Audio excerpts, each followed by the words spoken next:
جب تم نماز میں ہو تو اپنے دل کی حفاظت کرو، جب تو دسترخوان پر ہو تو اپنے معدے کی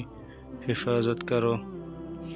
جب لوگوں میں ہو تو اپنی زبان کی حفاظت کرو،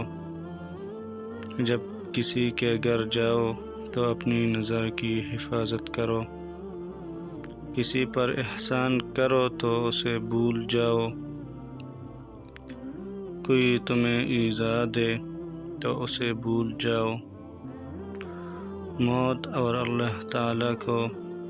ہمیشہ یاد رکھو، جب تمہیں غصہ آئے تو پانی پیا کرے، جب کوئی مصیبت پہنچے